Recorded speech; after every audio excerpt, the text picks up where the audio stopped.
That's right. Today's lovely topic is Bitcoin Rollercoaster says, and basically, I'm going to tell you what Bitcoin is probably going to do next. Right? We've already seen yesterday's price action zigzag because the returns were zigzagging back and forth around the means. And that is what price action does. It follows the returns, if anything. And today's price action did what so far? It kept going up and down, up and down, up and down, general direction towards the upside, but up and down quite a lot, especially on lower time frames. And why is that? Because the volatility was showing you that, right? And the mostly random walks and occasional trending moves. And that is exactly why.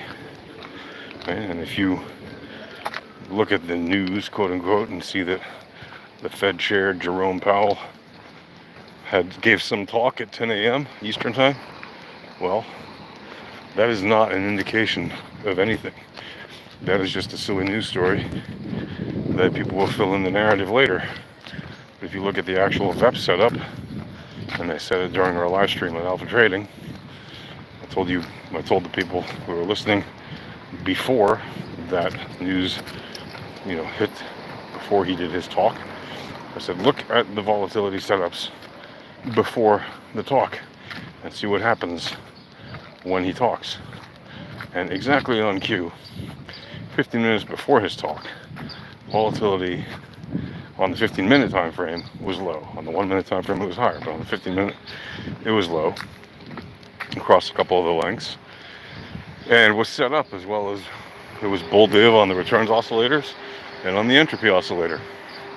What does that mean? Well, that means it was set up to do a bull div move, and exactly that happened 15 minutes before he talked. He started making a bull div move to the upside, and then when he started speaking, the price of Bitcoin jumped up a little bit more, hit a very specific target on the VRE levels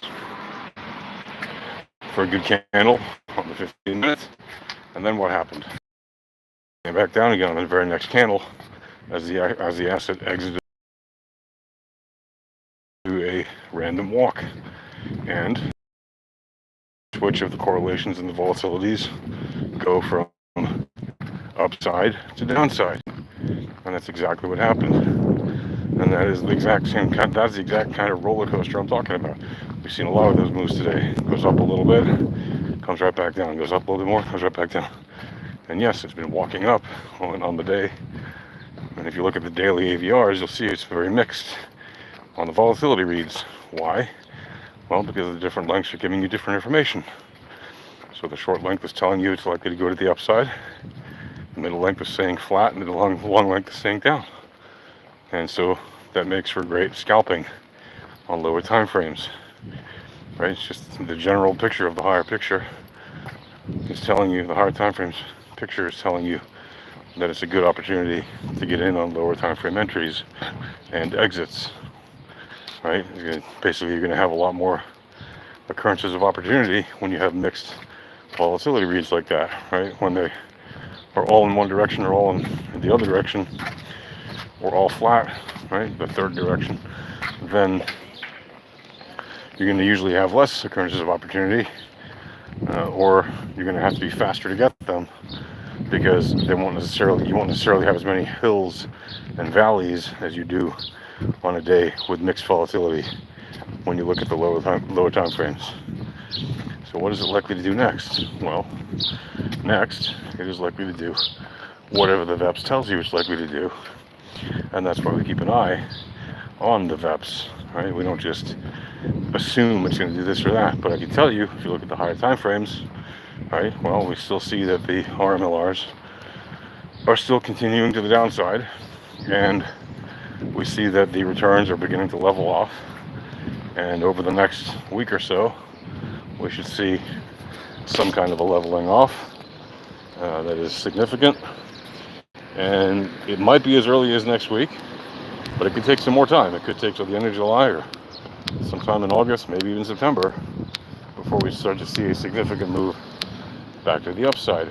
Now, What does that mean? Well, that doesn't really mean anything intraday. Intraday, you can still scalp the lower time frames by looking at the lower time frame VEPs. Again, what are the VEPs? It's volatility, entropy, probabilities, and why. When you're scalping, you look at the lower time frames because, again, that's where the occurrences of opportunity are plentiful, right? As opposed to just taking positions on a high time frame and trying to swing trade an extremely volatile asset. Is it likely to go down 30K? No, not very likely right now, but that doesn't mean it's impossible. It just means it's a very low probability that it'll do that. Could it dip into the 40s? It's still possible, but again, it does not have to. And if we start to see the RMLRs turning around, then it's very unlikely, like turning around on like the daily and the 7-day, it's very unlikely that we'll see it do that. However, if you look up on the higher time frames like 7-day or weekly, you can see that actually there is still a significant amount of probability that it heads more towards the downside. But how deep it will go really depends on what's happening with the VEPs overall across the different time frames. And of course, the changes always start on the lower time frames.